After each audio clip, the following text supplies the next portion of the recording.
Yowza, yowza, yowza, yowza. Hello out there. Glad you could join us. We're making some crazy stuff happen. This is the night of the Detour Slam Team. Job Expressions Live. So glad to have you in the building. Making good things happen. Tonight, my good friend and friends are going to celebrate something magnificent. Fayetteville's award-winning slam team.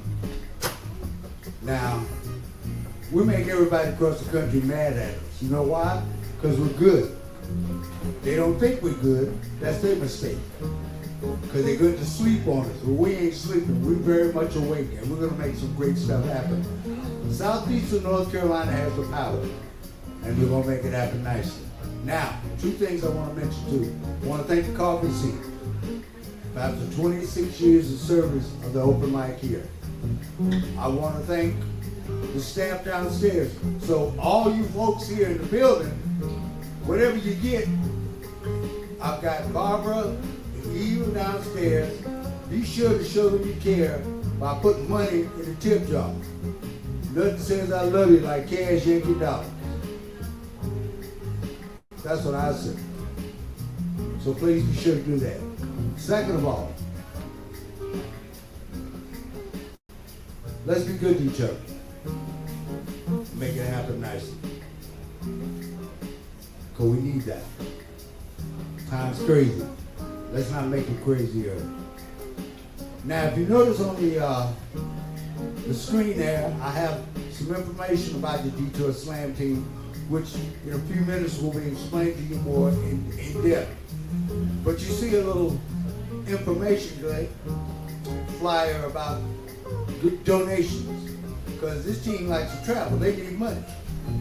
I mean, and look, if you are a philanthropist, if you want to do something good for the community, give these people some money. Don't talk about it, be about it. That's what I say. You talk about it, you want to donate to all this other stuff, donate to them. Yeah, that's right, donate. No, we won't do that. And this is why you're trying to hit us share too.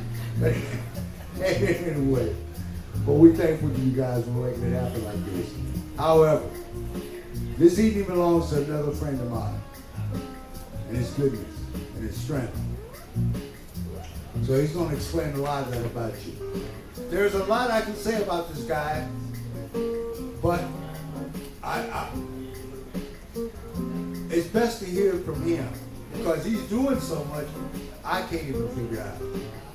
He came into my life many years ago, about 2002, 2003. Him and another gentleman by the name of Cartier Jesus. And they made things so very, very nice. And although our good friend Cartier is no longer with us, this young man has kept the march going forward. He's director of the Southeast Regional. He's got several projects going on right now, and like I said, I can say a lot, but he can say more, because he's the coach of the Detour Slam Team, and he's bringing that award-winning team together year after year. So, without a further ado, we're going to bring in the voice of the evening and his crew. Let's bring in Mr. LJ.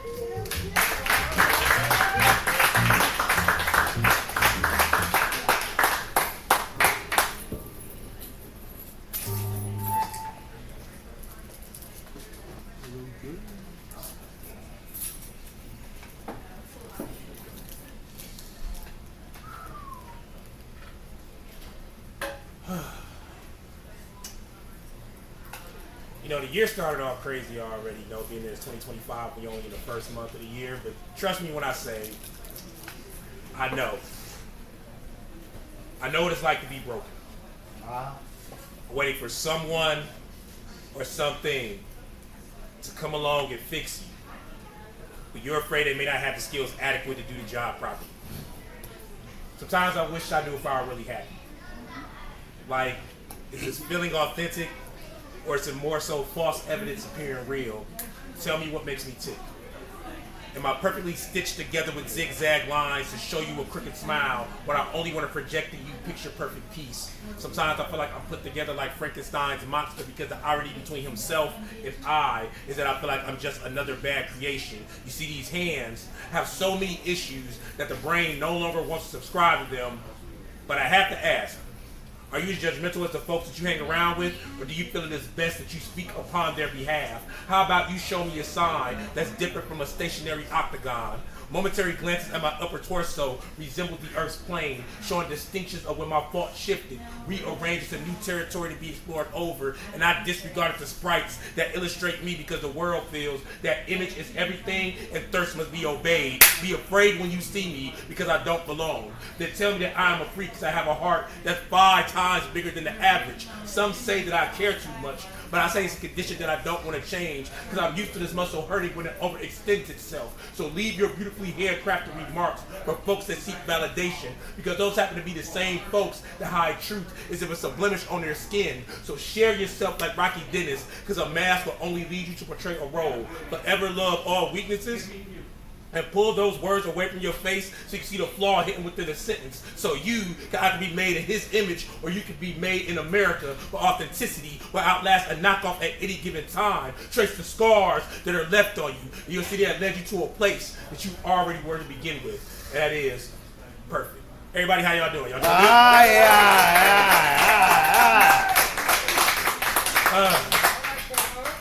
Shout out to everybody that's out there in the internet, and everybody that's here actually live in the building at the wonderful coffee scene. 25, 26 years going, so it's a blessing to be here. Shout out to all the celebrities. I'm not gonna say local celebrities because everybody's celebrities in their own right. They're doing big things not only in their city but also abroad as well. Neil Ray is a dope MC over here too. Y'all can't see him, but he's over there chilling with the family. Oh yeah, you can get a call out. I got you. But I don't want to get up here and talk too long. So I am the slam master or slam coach for a team formed here in Fayetteville known as the Detour Slam Team. The Detour Slam Team formed in 2019 when Southern Fried Poetry Festival, which is the country's biggest teen competition in the country, came to Fayetteville, North Carolina. It was supposed to be a one-off, but it ended up becoming something more. That year when it came to Fayetteville, we actually were ranked 10th within the region back when it was just a regional thing. It went virtual back during the COVID era, and then we actually ended up becoming ranked 10th in the world because we had a lot of teams across the world participate. But within years after that, 2023 was ranked 4th in the nation. Last year we were ranked 6th in the nation. So this is Fayetteville representing. So we are definitely proud to keep doing tremendous work. And every year we have a good group of people come out to try to make the slam team. We don't do a slam season like most cities do. We just do a one and done. Basically, you do one slam, people come in and compete. Whoever the top 5 are, make that team. So I'm excited because we have a dope team. Some people coming back to the team, and then we have one new person that's on the team for the first time, and I'm excited to have them come up. So I can tell you more about them, but they're going to introduce themselves through their poetry. There's going to be some more information that we give throughout the night, and above all else, a few things. Number one, y'all don't got to be quiet here in the audience. You don't got to be quiet on the internet. So if you hear something you like, snap, you can clap, you can like nod your head in agreement. You can scrunch your face up like you've been constipated, all that good stuff. You can do that. Have fun. Enjoy the poems. Everybody's on the internet. You can put up fire emojis or finger snapping, whatever you want to do. I don't know what the kids do. So, you know, it's going to be what's going to be. So, audience, y'all ready? Yeah! All right. So, without further ado, I'd like to introduce you guys to the one and only 2025 Detour Slam Team. Yeah!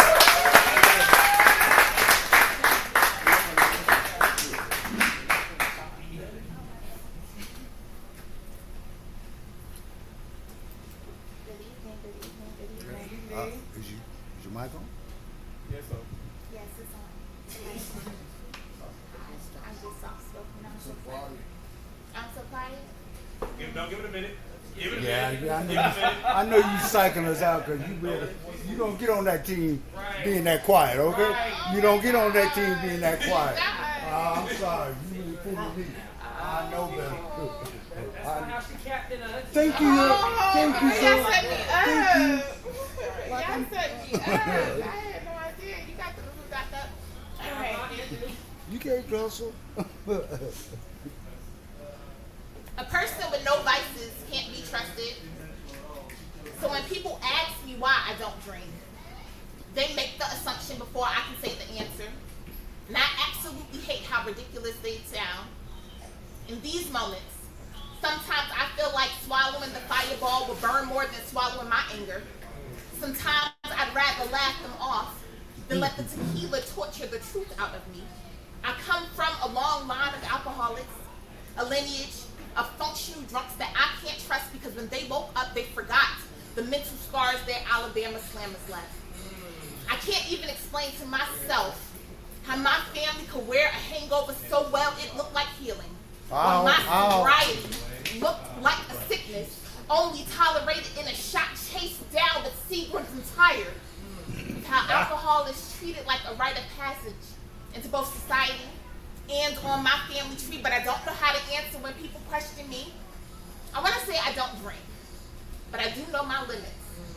Because as a child, I spent my weekends forced to test my tolerance. My cousins peer pressured me into tasting family traditions. I was good at holding my liquor, but I always spilled the family secrets, like how my dad was a deacon who would choose a beer over a Bible, how he drank on Sundays and called it libations and communion, and how my mother's side, like they orange juice with rum, like they rum with coke, like they coke so white, so pure, one sniff got them so high that they forgot that they was drunk, but you can't hide a drug addiction with a half-empty bottle of Jack.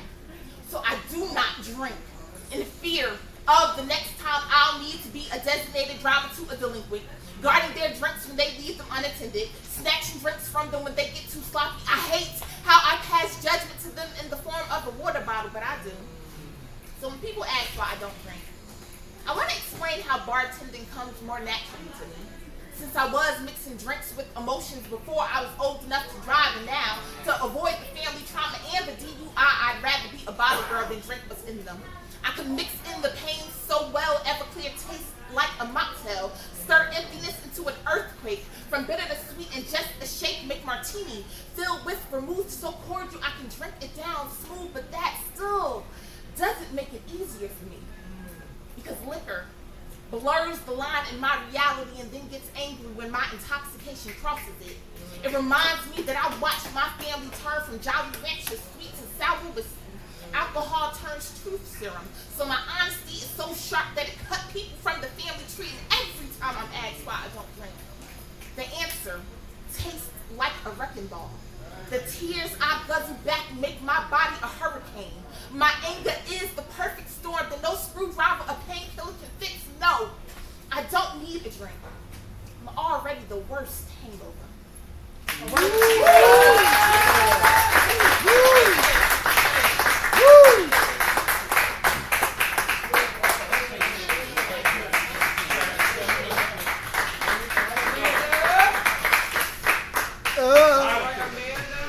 She needs to introduce herself.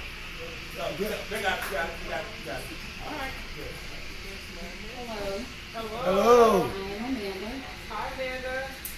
So this poem is called Heal the Children, Heal the World. Tell them I love you so often, it coats their hearts with a protective shield that the world can't penetrate to steal. Teach them to self-regulate and have a healthy internal dialogue, like the most amazing monologue. A one-man, woman, or show saying things like, I love you, self, just wanted you to know.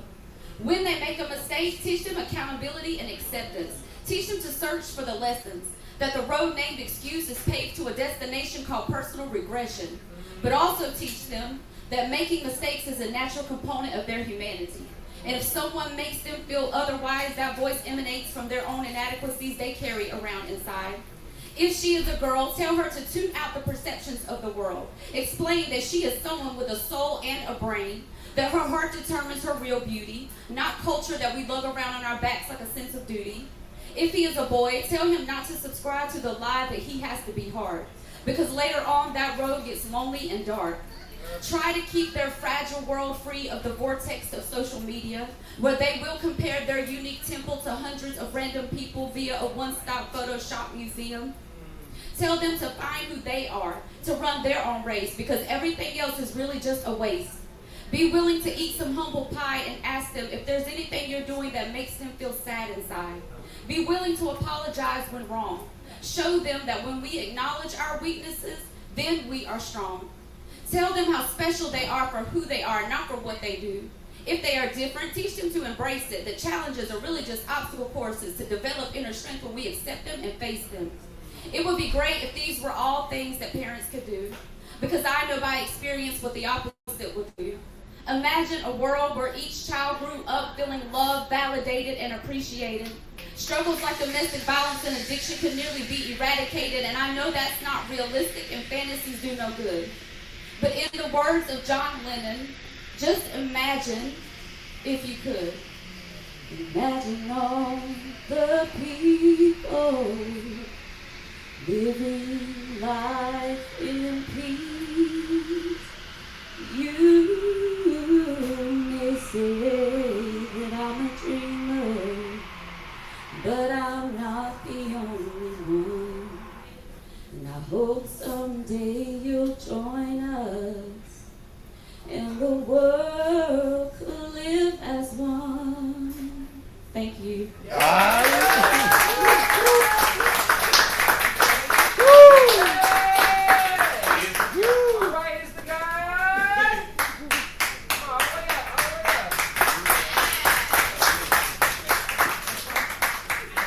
If you can hear the sound of my voice, can I hear you say yeah? Yeah. If you can hear the sound of my voice, can I hear you say oh yeah? Oh yeah. Snap it up a couple times. Now stomp your feet. Now let me hear audible like you got that tax return, and it's definitely 5 figures more than you expected. Like, yes, Lord, thank you for the blessing. Come on, no, nobody. Okay. Thank you. Dang, I was like, y'all don't like getting paid? I like getting paid. Amen. My name is the God. I am here in Fayetteville, part of Detour Slam by way of Wilmington, North Carolina. Yeah. With the port city. Still 910. Still 910 in here. This is a blessing to be a part of this slam team. I look forward to bringing my own flavor and my own taste of poetry, and I also look forward to learning from these lovely poets back here. Can I get an amen from these poets back here? Amen. And amen again, so let's get to the poetry.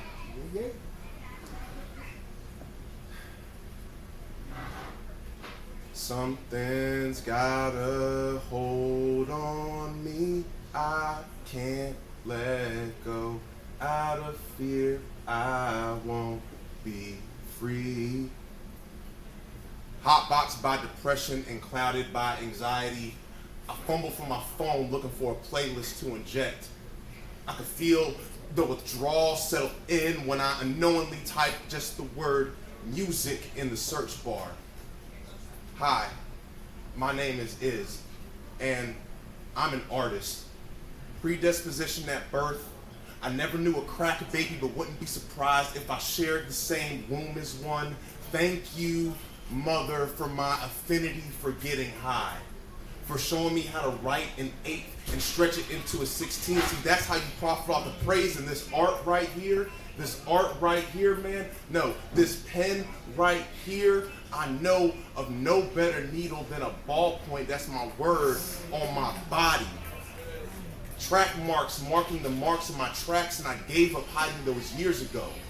I popped a Molly of Starry Night just so I could ask Van Gogh what was harder.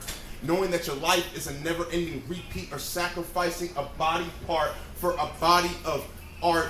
And the first time I heard Kid Cudi's Man on the Moon, I thought it was ecstasy. And dang it, if I didn't want to pilot a spaceship to the moon without worry of getting a DUI, pass me a 40 of that good kid, and I'll show you just how to pimp a butterfly out of its own beauty. To be an artist is to be an addict to everything.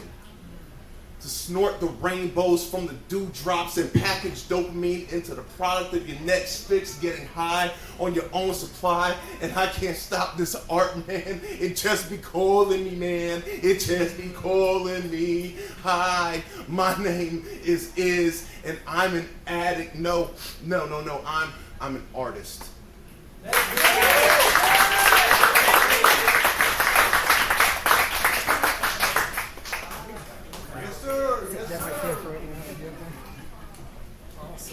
Awesome. Can we clap it up for my teammates one more time? Awesome.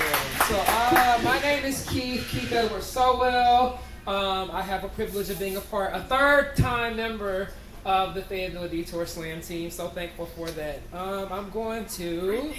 What happened? Three-peat. Yep, and I'm going. I'm gonna do a poem for y'all. Let's see.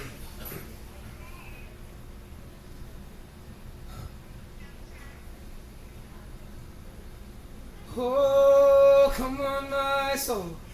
Don't you get shy on me. Lift up your song. 'Cause you've got a lion inside of my home. I was told to add more bass to my voice. Heard that someone found it unbecoming for a boy becoming a man to manifest echoes of his emotions. Heard that others must not hear your feelings, only feel your vibrations. They said more bass. So I played violin. They said low, so I went high in high school.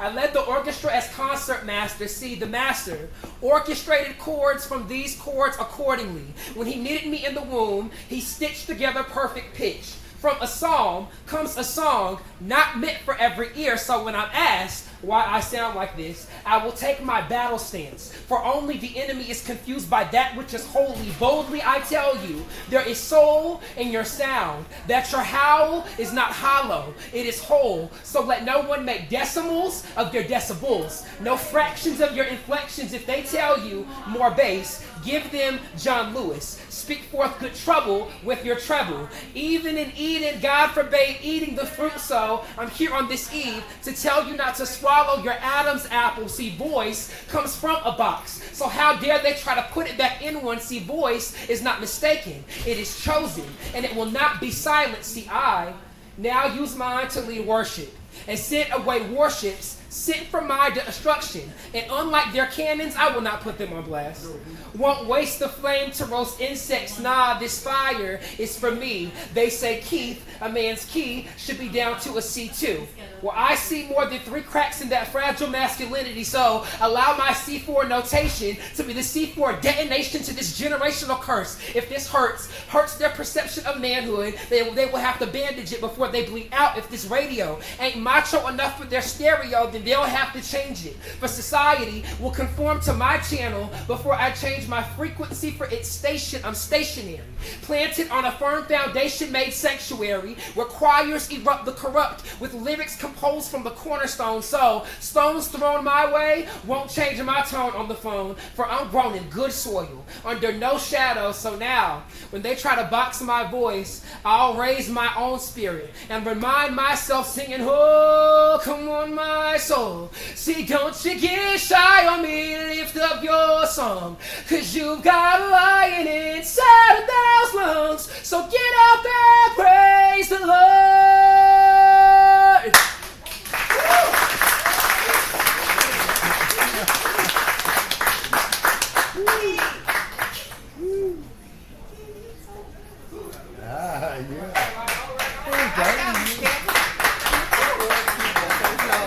Space up here. Oh, okay. No, I'm back so quickly, you know what I'm saying? Anyway, I don't know what else to say but to get into these poems. Like I said, support LJ, support Detour Slam Team, support your local artists and your local poets.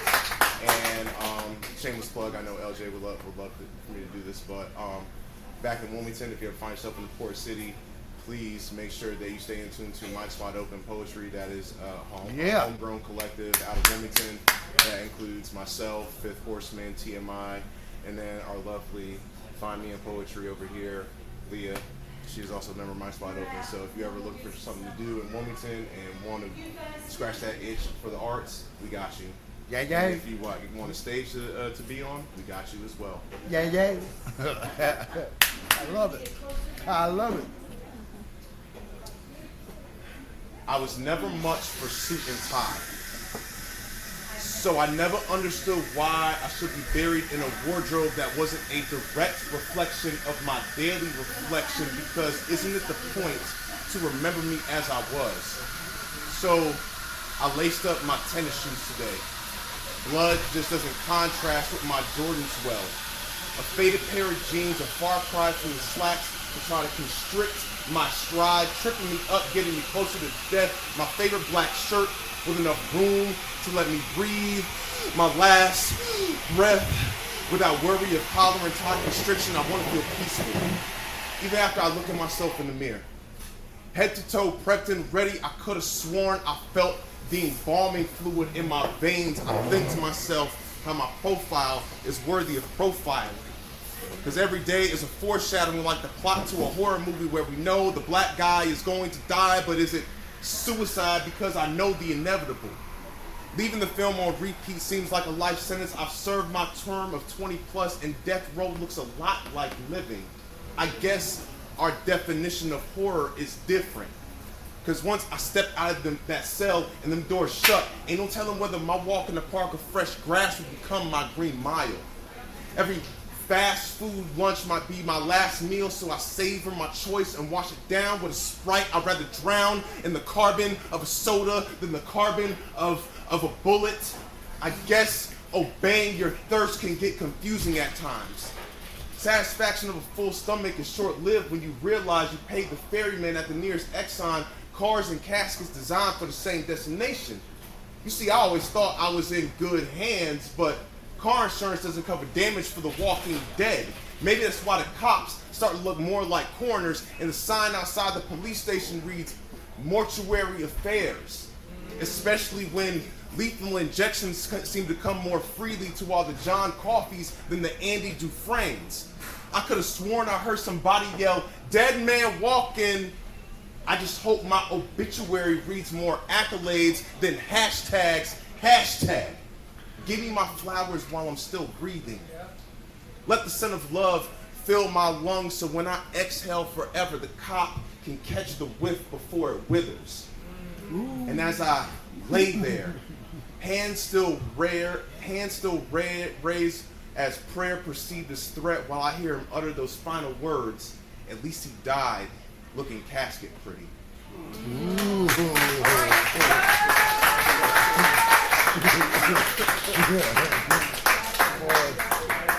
Dangerous.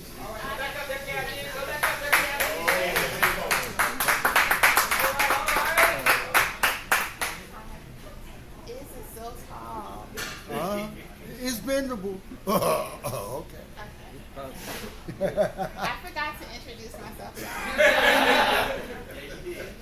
I did. Hi. My name is Letitia. I'm a poet. You are. Yes. I'm from New Jersey. Yeah. Yes. And I've been in Fayetteville since 2019. And this is, oh my God, this is like my 5th year on Detour. Yes. It is.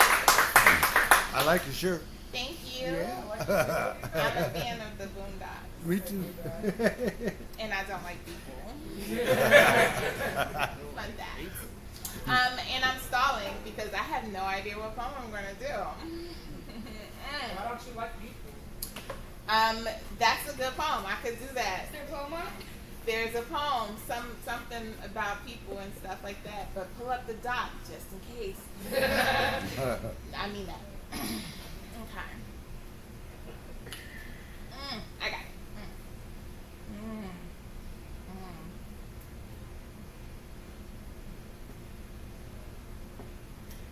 Photosynthesis is the process by which plants use sunlight, water, and carbon dioxide to create oxygen and energy. The process goes like this. Plants get carbon dioxide, which is CO2, and water, which is H2O from the air and the dirt. The H2O loses electrons while the CO2 gains them. It's kind of a give and take relationship. This process transforms the H2O into oxygen, turns the CO2 into energy.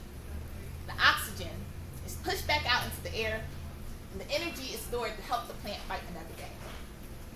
But y'all, I am no gardener, so none of that is relevant. And fun fact, I don't even like plants because they produce flowers. And anyone that knows me, like really knows me, they know I hate flowers because they remind me of people. And I don't like people either because they die. Like plants that weren't watered. The ones that spend too much time in the sun that they rot away, like people who spend too much time in a hospital under doctor's care. What does a flower bed and a deathbed have in common? The dirt. Dead bodies decompose holes in the same fertilized soil that flowers grow from. I'm sure you've noticed the abundance of flowers sent to families after someone has died far surpassed the amount that line the windowsills in hospitals with get well wishes sent to people that may never actually get well enough to smell them. And that's why I say that they are a waste on something that would just be around for a short amount of time before it dies. And I'm talking about the flowers. But I do feel the same for the people.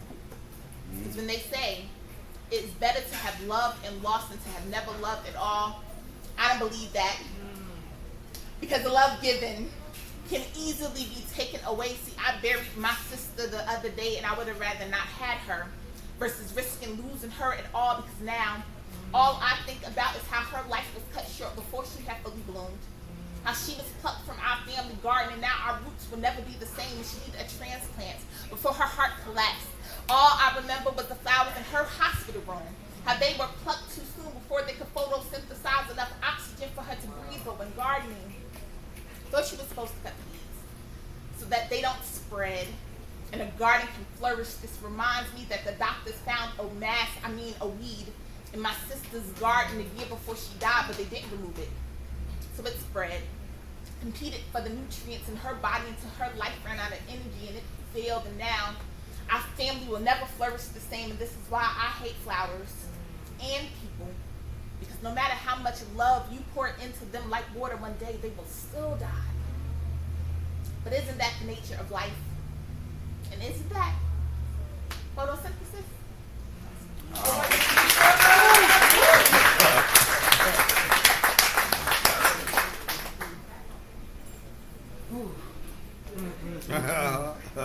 Awesome.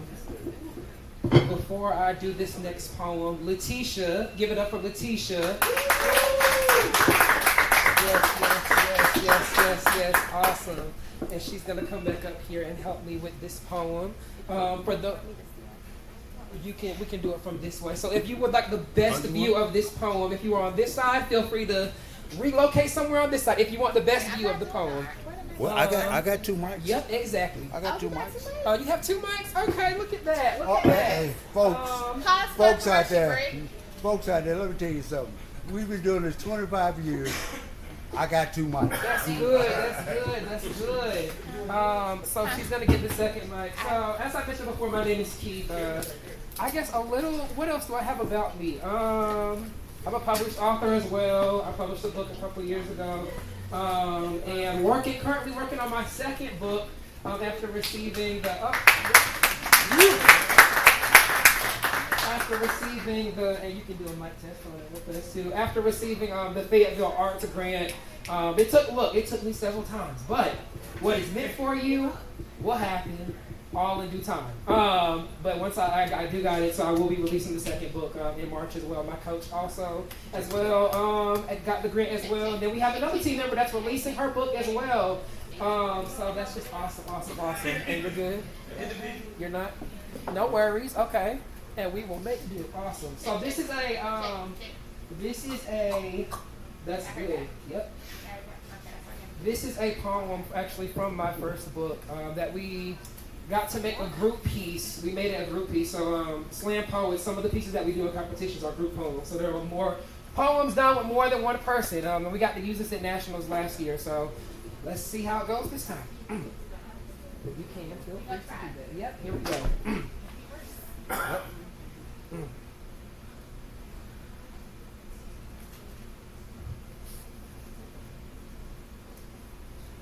When the conductor made me a constructor, I built a string tree from my left arm and a bow from my right.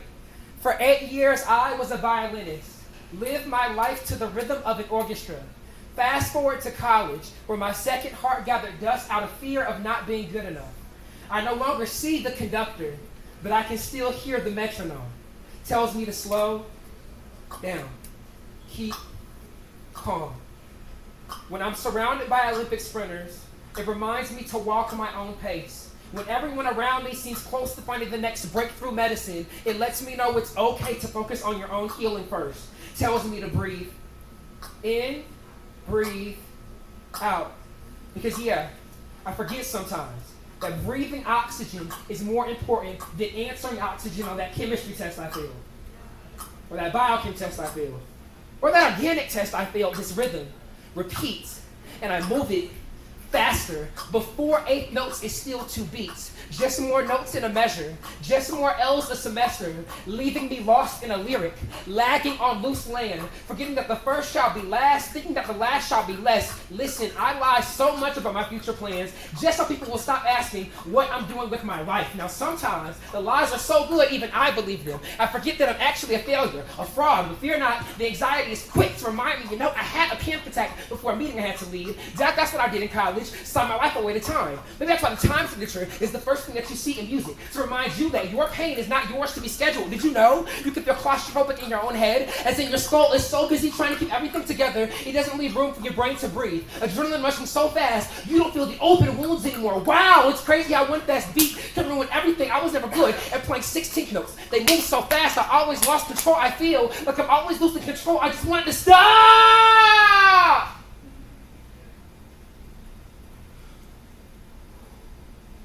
And when it does, I always find myself in bed or on the couch crying myself to sleep. It's funny, because when composers can't think of a note to fill a space with, they tend to think arrest will solve their problem, like how I keep thinking that arrest will fill the gap that anxiety has left in my joy. And by the time I realize this, the metronome has started again. And I slow down, keep calm, breathe in, breathe.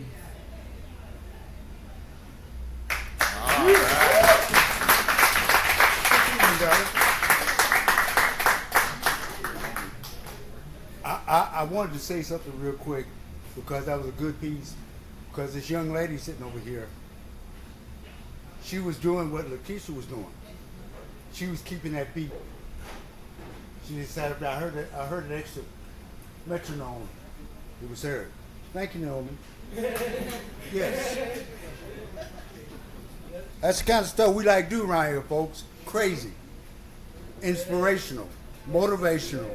Because life was worth that. That's why we've been doing this 20-some years. Because we like to inspire and encourage. And that's what you should be doing. All these people here, you can't see the audience, but believe me, they thick. And they ready. Let's bring in this lovely lady. All right,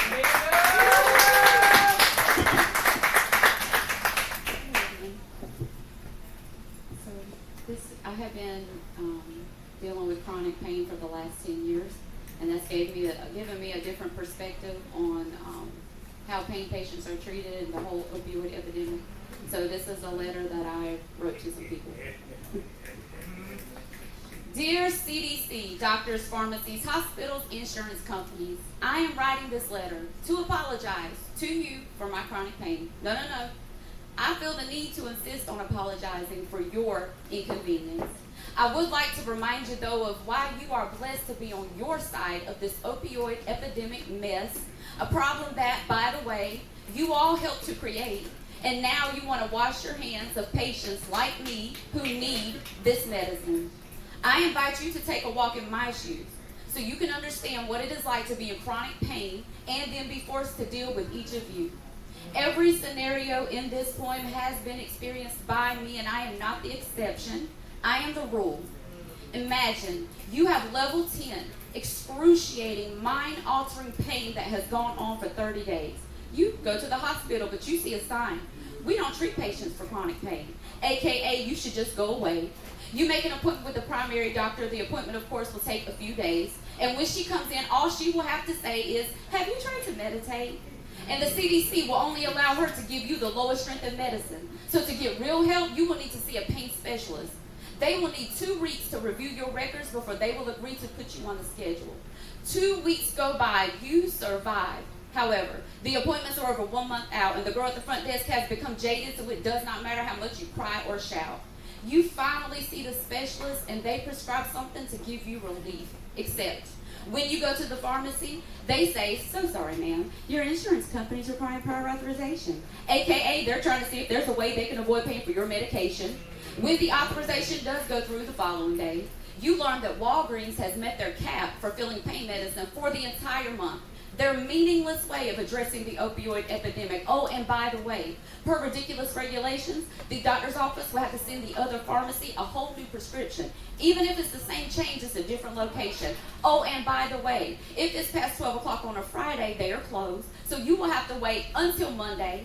And while you wait, trying to work within a system that is grasping at straws to fix a problem that for years they did not deal with while they padded their pockets. Don't you dare consider natural alternatives like THC, not even the ones that you can go to the store and buy legally. You lay in your bed and you beg God for some relief, because the pain specialist will dismiss you when they drug test you, and you will be left in misery because you are a statistic now. You are an abuser now. Despite the fact that studies have shown that just 12% of chronic pain patients abuse their medications, but who cares about actual data? So tell me, how does it feel to walk in my shoes through your abusive system, or as I have come to know it, and the more than 30 chronic pain patients who have committed suicide because of these policies have come to know it? Hell, P.S. Be better, or please change your Hippocratic oath to something less hypocritical. There you go, man.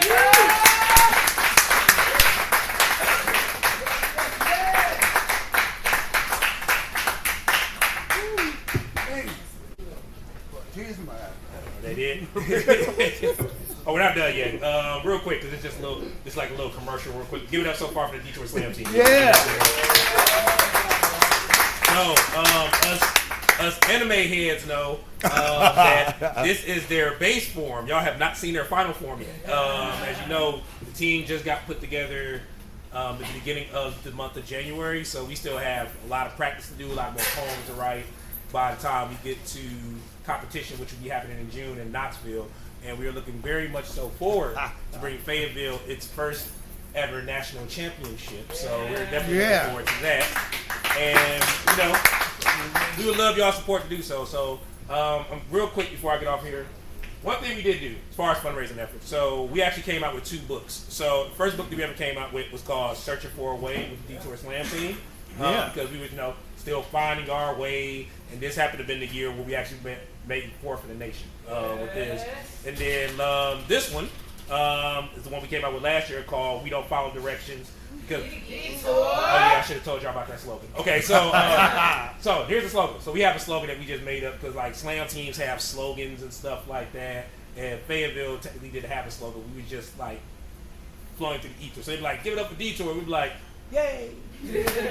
So I can't even remember who came up with the slogan, but I know it just stuck with it. So what happens is one person just say, we don't follow directions, and then everybody just joins in to say, we detour. So we're going to try that real quick, okay?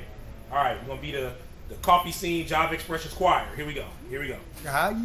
We don't follow directions. We detour. There we go. I love it. Like my man right here, he did it like hands crossed and everything. I know it. So these are both books that we got that's here available for people to purchase while they're here. So the audience that are here, you can definitely purchase these books. The books are both $10 a piece, and all the funds that we collect from this goes towards our fundraising to get to Knoxville, Tennessee, because with doing competition, there's food costs, there's travel costs, and then of course because we're going to be there for no more than 4 days, paying for lodging as well. So every little bit counts. And for the people that are not able to purchase these books online right now, there should be a link for our GoFundMe. So even if you guys don't want to buy a book and want to go to our GoFundMe, then you can go on GoFundMe, and it's GoFundMe.com/Detour Slam 2025. And what one good movie said, it's a very important quote, and I think a lot of y'all may know the movie, but I'm not going to say it, but y'all do respect the quote, is that we like the money that jingles, but we love the money that folds. Nah. No, right? That sounds deep, but it came from Coming to America. So, but I love it. So, y'all ready to get this thing back going? Yeah! All right, y'all. Give it up once again for the Detour Slam Team, y'all.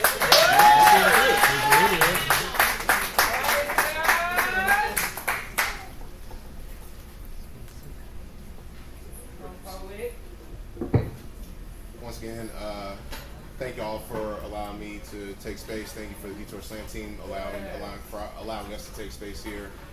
Support your local artists, support your local art, support and protect trans kids, support and protect black and brown kids. And other than that, I gotta say is thank you, and I'm gonna bless y'all with this poem. Also, me being up here, that last poem, teammates haven't heard yet. They also haven't heard this next one because, to me, this is my resume to the team to let them know, like, hey, I'm right here with y'all. And, so, Free agent. so the name of this poem is titled The Lord's Prayer. My mother always taught me to pray and to seek the Father first in everything.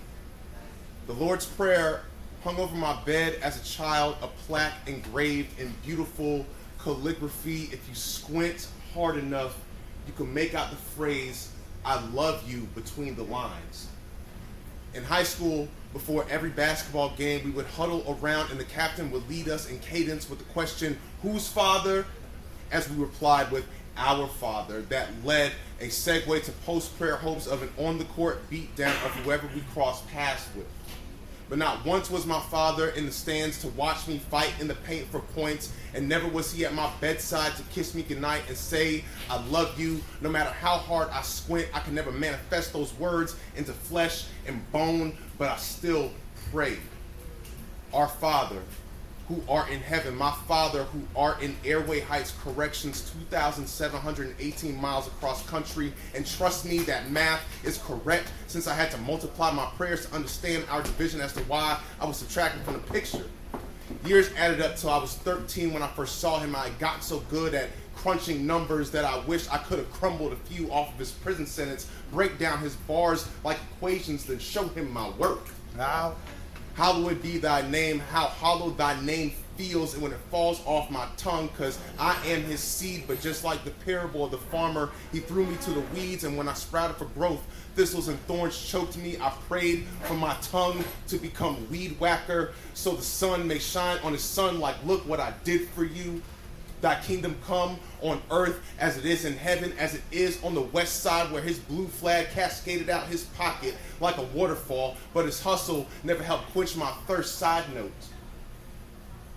When I was 14 years old, I showed him my crip walk thinking it could translate to a rain dance like Father shower me with praise, but his lips produced lightning and thunder clap from his jaw shot fear into my legs. Give us this day our daily bread. Give my mother her daily food stamps, because me and her turned skin and bone thugs and harmony to uplifting rituals every first of the month while he played thuggish ruggish elsewhere. And forgive us our trespasses as we forgive those who trespass against us. I heard you showed no mercy. Did he trespass on your corner? Did he know you broke Nino Brown's first rule, saw the pookie in your dilated pupils? Is that why your trigger finger was so itchy? Faithful squeeze led him into temptation, trading 30 pieces of silver for a lighter, a pipe, and a cracked rock. 3 nails that with every spark of flame hammered into me, every pull like a thorn in my head. Father, why have you forsaken me? Side note, the pronouns him or he can also be used to describe someone or something that is unknown. It explains why my prayers were unanswered, because he was never there and I never knew him in the first place. For thine is the kingdom, the power, and the glory forever. Amen.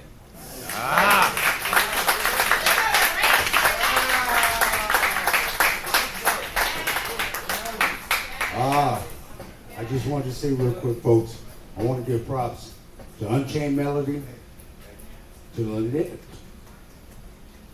to Yogi with 2 eyes, to Royal, because they checking you out, they cheering you right along, folks. And Sarah, we're going to miss you, girl. We're going to miss you. But they're here, they're online, they're giving their comments, they're giving their feedback. Getting a lot of good stuff coming in. So thank you guys very daggone much for what you do. I also want to say that after the Detour Slam finishes, we will have enough room for a little bit more open mic. So I see Sam is over there along with my good friend Austin, and you too. Yeah, let me try it. He pointing around at everybody else. Nah, you don't do that here. We catch you. I always tell you, if they go to Law Butler on the stairs, the law. Law! Prettiest poet in Fayetteville. Uh-oh. No, I thought she was.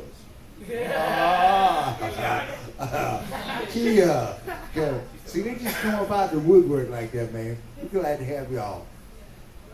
I'm gonna talk to you later on, kid. I got something coming up. Yeah, I love you for it. All right, I'm gonna get this thing back over to Detour, man. Loving it, loving every minute of it. They kicking.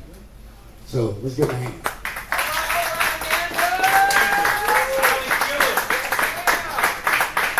You don't just say that. She be hunting. I seen the evidence. I do like to fish. This is my letter to Christian women. Dear Christian women, I know in some circles we have been taught to remain silent and preferably unseen unless there is a service or need. But this is why we must read the word for ourselves and let God shape our beliefs, because some misinterpretations have been guiding our steps. In many instances, man took God's instructions, mixed them in with their own traditions, starting off from a subjective position. But do you know your worth?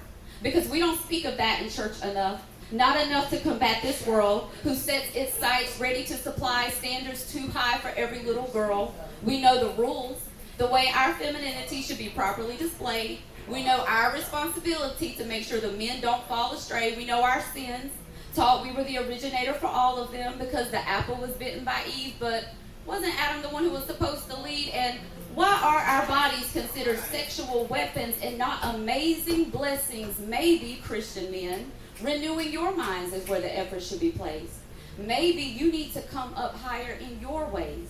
In many instances, at church and at home, women are forced into leadership positions, asked to submit, and then expected to not grow resentment. Many of you have probably never even heard a sermon about the verse that states, men must love their wives as Christ loved the church in order for their prayers to be heard. But I know you've heard many sermons about the one single verse that says women should be silent in church. But did anyone ever teach you there were female disciples? That it was a woman who first shared the gospel? That women followed from Galilee taking care of his needs? It was a woman who was humble enough to use her tears to wash his feet? What about Rahab the prostitute who helped God with an important mission and is part of Jesus Christ's direct lineage because he chooses differently than the world? Or what about the woman he healed from the issue of blood when menstruation was not something publicly spoken of? Maybe he was trying to show us how dumb it is to shun something necessary for every being to enter this earth. Or what about the woman he stayed from being stoned from adultery? It was customary back then for the woman to be punished, but not the man. Maybe he was trying to show us that this is not like his kingdom, where there is no such thing as men will be men, because we all have the same spirit to give us self-discipline. Christian women, statistically speaking, we are the church. We attend more frequently and we are more devout. No doubt, God had a plan from the beginning to use these mouths. Maybe if there were more women in leadership positions, we would not be dealing with the reckoning of sexual abuse across denominations that we are currently dealing with. God gave us so many leadership qualities: empathy, humility, resiliency. How many have been called but never saw their potential come to fruition because of traditions that have us conditioned? Christian women, read the word for yourselves and let God shape your beliefs. Sincerely, his rib.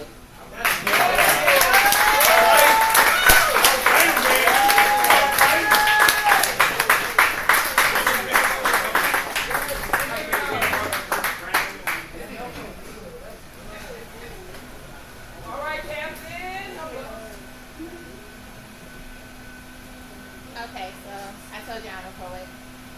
Anybody in here know what a haiku is? Oh, yeah. All right. To those who don't, it's like a 17-syllable poem. You right. Real short, right? It's real short, okay? And I am super proud because I'm like ranked like number 2 in the nation on my haiku. I'm gonna do some fun ones because the rest of them I can't do. All right. I'm gonna do some fun ones, okay? All right. You ready? Real short, okay? As a kid, my mom called me a 2-watt light bulb. I still don't get it. Short. I said really short. It's really short. Okay. Indeed. Yeah, I'm not that bright. That's good. I'm not that bright. Get it? Okay. Okay. I got it. Okay. I gotta do it. Let's play Russian roulette with death in every cylinder.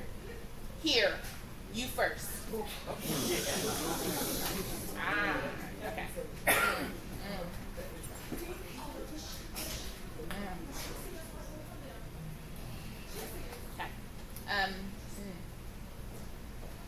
Cops are plucking us off like fruit.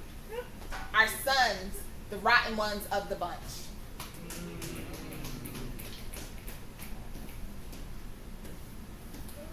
A black life is a chess game. Queens get taken, and our kings have to fall.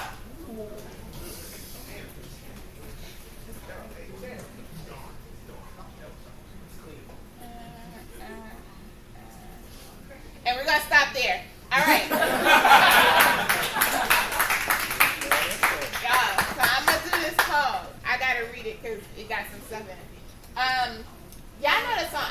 It involves singing, but I can't sing, so I'm gonna need y'all to help. Okay, y'all know it's like a rap song thing. You know.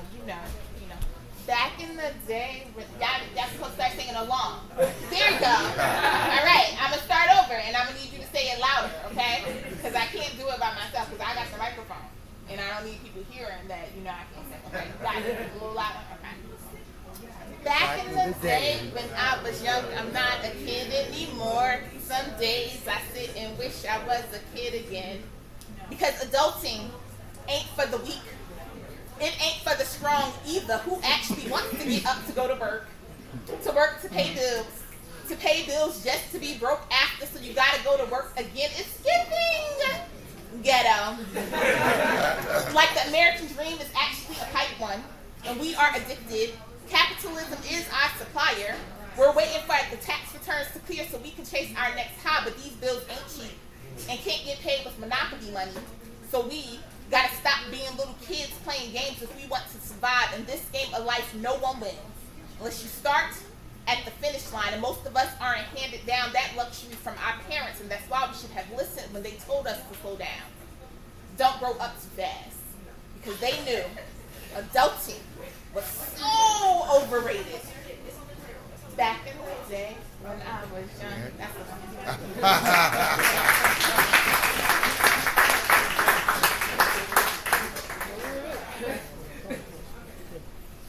Okay,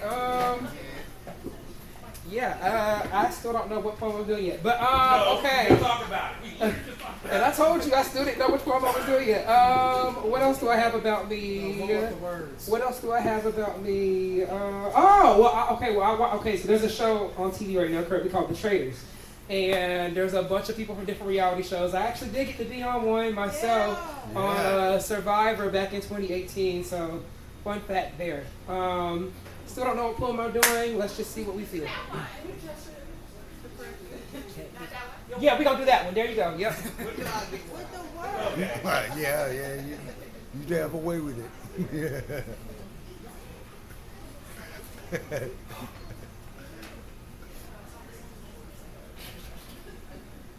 When I look in the mirror, my depression says to me, I'm back. How you been, bro? So that you lock your front door so I had to sneak around the back. Came to check in on you. That's what best friends do. Always be there. I say long time no see, but to be honest, I never really left. Didn't want you to miss me too much. So, what's new with you? I see you still be praying, huh?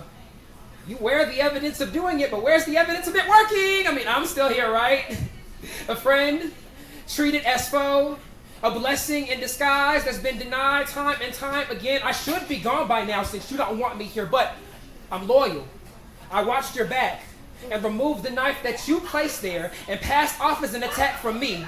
I'm by your side. I catch you when the loneliness knocks you down. I pray for you to stay with me, and you pray me away. But why do that? Am I not enough for you? Aren't I everything God is not claiming? He's always there, but you don't always feel him. When I'm there, you always feel me. Now, how's that for consistent? Stop being resistant to the connection we have. You should be thanking me for how strong your faith is instead of praising me away. Praise that I won't lead you astray. I kept you company when you were bedridden. From sunrise to sunset, I didn't leave you yet. You blame me for breaking your joy. But how do I damage something that wasn't fixed when I arrived? You question my intent like I don't have your best interest at heart from start to finish. I'm there. Even when you're living on a high, when you're feeling on top of the world, remember who's waiting back home. I am not what you're running from, but what you're running to. Can't you see me at the finish line, waiting with open arms? This is a match too great to be made in heaven. On a scale of 1 to 10, this is 11. This friendship was not diagnosed. This is organic, a chemistry that defies the laws of matter. How you're the one with the body, but I'm more real than you are. More real than the smiles, more real than the motivational messages, more real than the dreams you have. You chase unrealistic goals to leave behind the realest thing in your life right now. Now that's surreal. But where does the smoke end and the mirrors begin? Depression. I don't remember how or when you captured me, but April 20th, 2019, I told a friend all that you did to me and my healing started. I found power out of pain, peace within the prison, vision of my ruptured picture that I am a puzzle. And the more that you break me, the faster I become at putting the pieces back together. See, April 22nd, 2019, I wrote this poem on paper I couldn't keep dry. Said a prayer I could once again believe in, and the monster that grew for over 2 months in the dark corner of the room started to vanish. Its remains are still here today, but they no longer have dominion over me. No depression. I am free.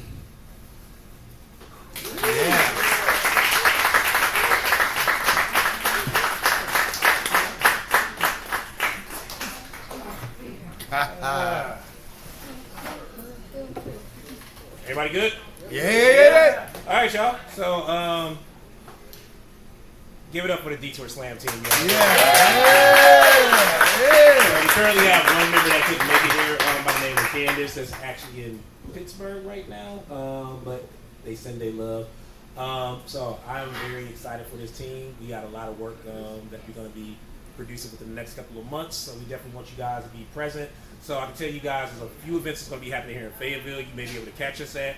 We got some fundraisers that's coming up, scrimmages that's coming up.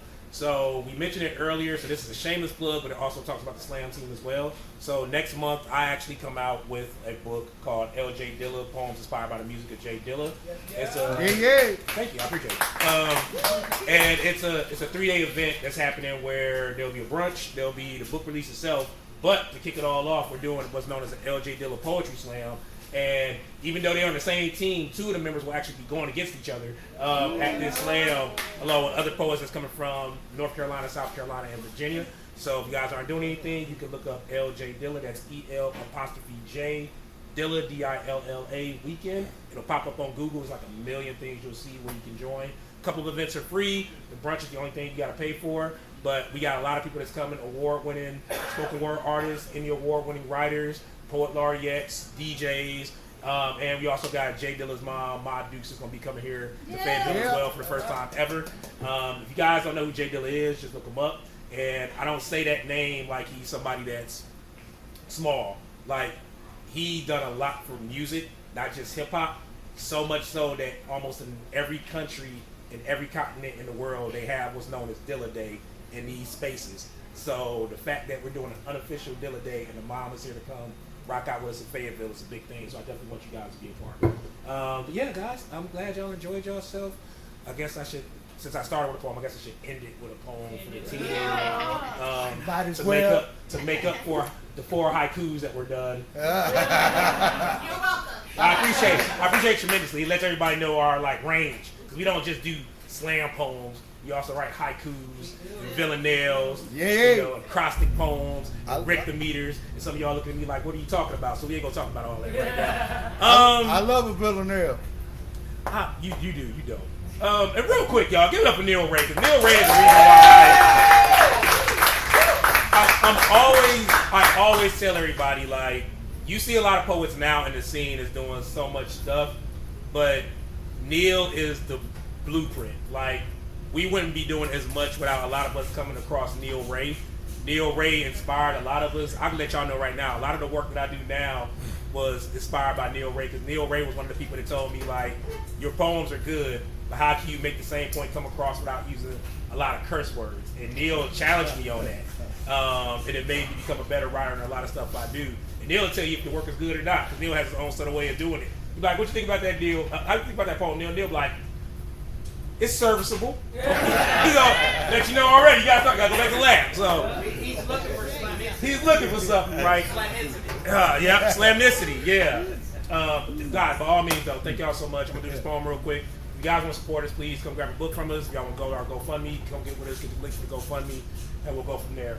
And it's very important that we always make sure that regardless of what's going on in the world, we always look up the facts of what's happening, because a lot of people try to erase history and how it goes on because they don't want people to know about certain things.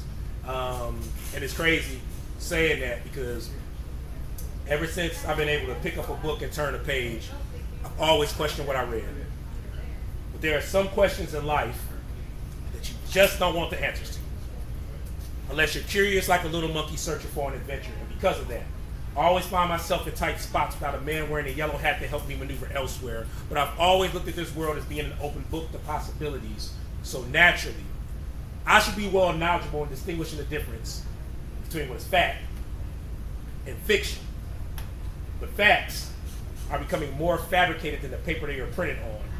Case in point, September 11, 2001. It is stated that America suffered its first terrorist attack on its own soil by the use of airplanes.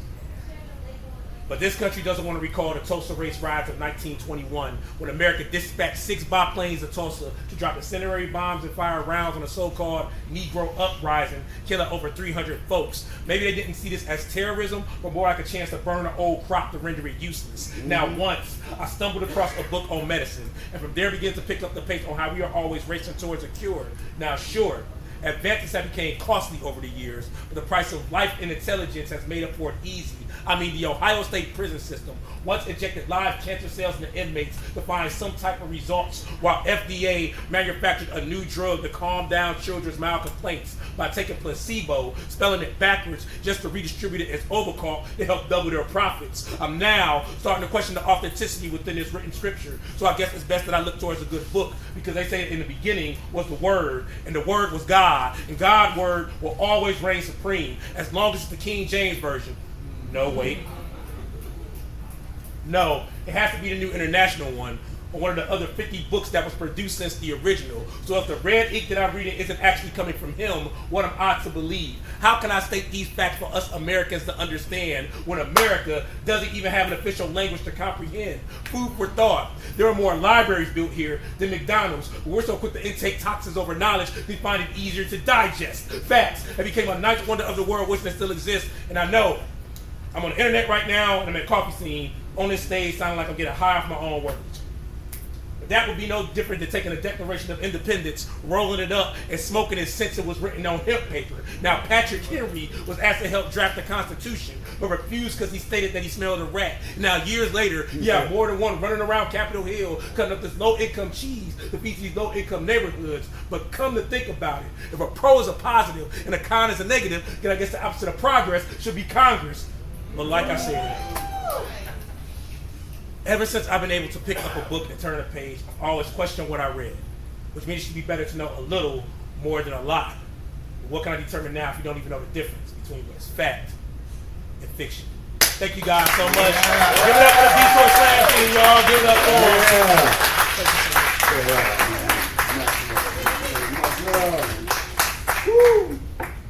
Oh man, folks, we don't be joking around here. See, when somebody says, you know, you're woke, you need to be. Being awake is being aware, available. I always keep a good thought on my mind about that. A guy once told me I had a bleeding heart. I said to him, no, that's not blood, those are seeds. I'm planting.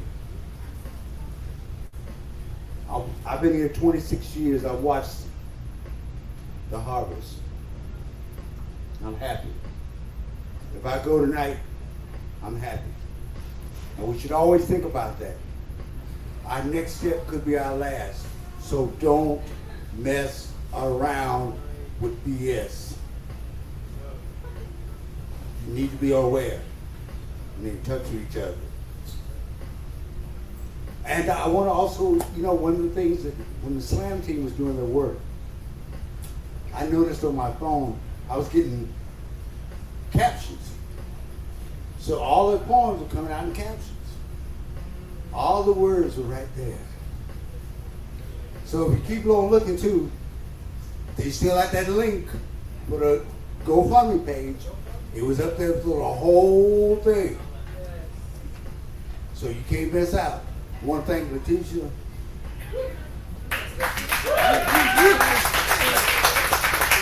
try to be soft-spoken, but I know better. Because there ain't no way you get on the LJ team being soft-spoken. That's JV stuff. I want to thank the lovely Amanda. Coming up out of Robeson County. And I know you're trying to do good things down that way, darling.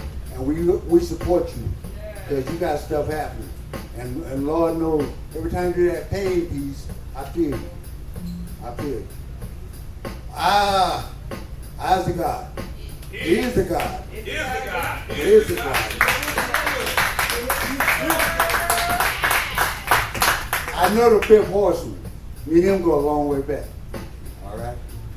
So whatever you got going on down in Wilmington, we need to, like I said, when we talk to the lady, we have our sister connections. We got a sister connection in Colorado with a young man by the name of North Star, who used to do it here. So we share that sister connection in Colorado. We're going to share it with Wilmington because we got good things going on here. So thank you very much, my friend. Much love. Keith.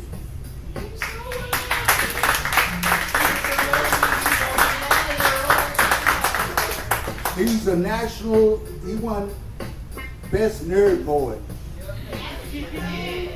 That's a shame. I know when LJ spoke about anime, I'm a fan of anime, although fan service. But anyway, I'm sorry, LJ, I know that didn't do that. But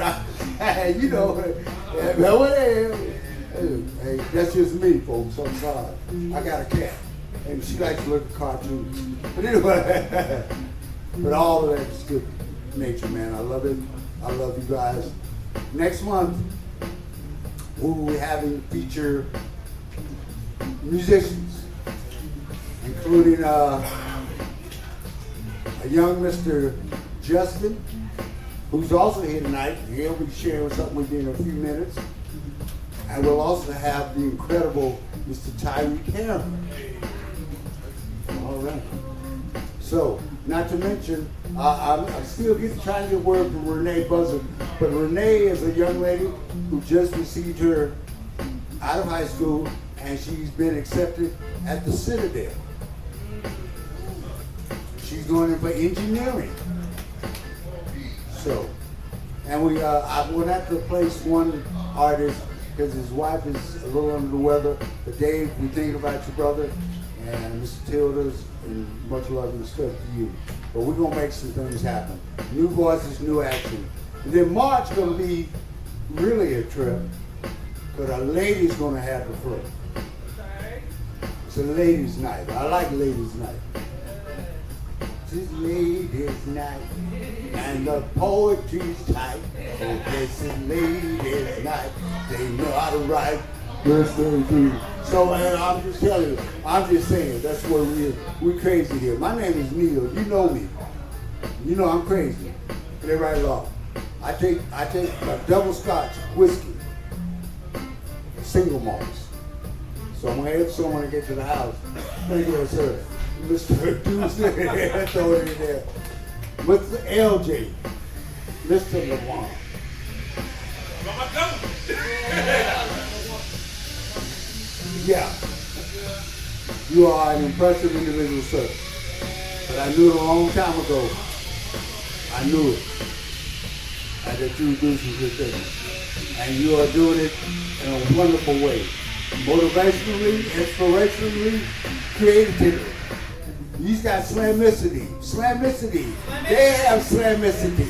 Slamicity is the knowledge to be able to produce, create, and present slam poetry. Detour Slam Team, got slamicity. We thank you very much, folks, for making it happen like that. Let's get my hand there. We're going to give you the leg overnight. Thank you for tuning us in. We'll be doing this next month. And I'm going to let Mr. Deuce take us on out.